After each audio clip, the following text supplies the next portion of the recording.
अशोक सुंदरी की जो कथा आई है ये पद्म पुराण के अंतर्गत में कथा आई है और वहीं पर ही इसका वर्णन दिया गया है कि भगवान के एक पुत्री थी जिसका नाम था अशोक सुंदरी, जो राजा नहुष के साथ में ब्याही गई थी। संपूर्ण वर्णन ये पद्म पुराण में दिया गया है।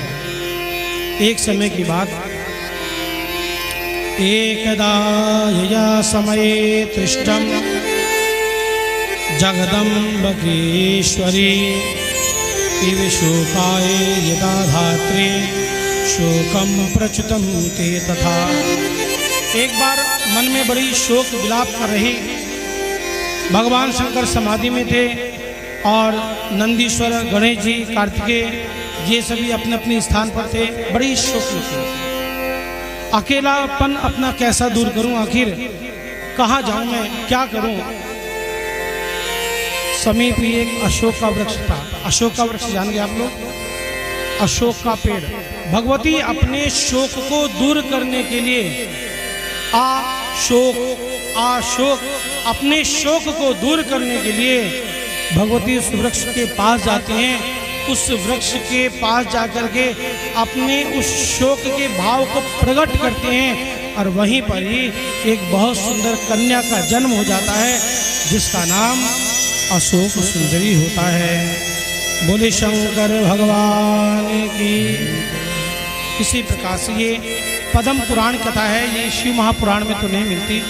कल हमने आपको कुछ कथाएं और भी सुनाई थी अलग से जो कूर्म पुराण में थी, और भी पीछे कुछ कथाएं हैं जो शिव पुराण से हट करके स्कंद पुराण में तो भगवान के बहुत सारे वर्णन दिए गए हैं। खूब भगवान की बड़ाई करके स्कंद पुराण में बहुत कुछ दिया गया है। इस प्रकार से समुद्र मंथन के समय, ये कथा बड़े ध्यान से समझना आप लोग, भगवान शंकर की एक पुत्री और भी है। ये नर्मदा पुराण के अंतर्गत में हम कथा सुना रहे हैं आपको। नर्मदा पुराण है, उस पुराण के अंदर कथा है। भगवान शंकर जब जिस समय समुद्र मंथन हुआ था, उस समुद्र मंथन में सबसे पहले विष निकला। भगवान ने विष को ग्रहण किया है। नंदीश्वर कहते हैं कि नारद जी, जब भगवान ने विष को ग्रहण किया तो गले में बड़ी जलन थी। भगवान अनेकों जगह घूमने लगे, बैठने लगे।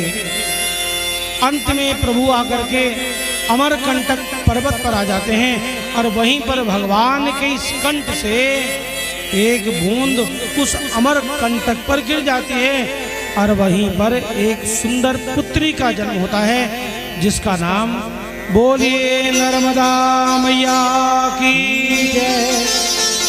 नर्मदा पुराण के अंतर्गत में भगवान की बड़ी सुंदर कथाएं अनन्य प्रकार से आती हैं। नंदीश्वर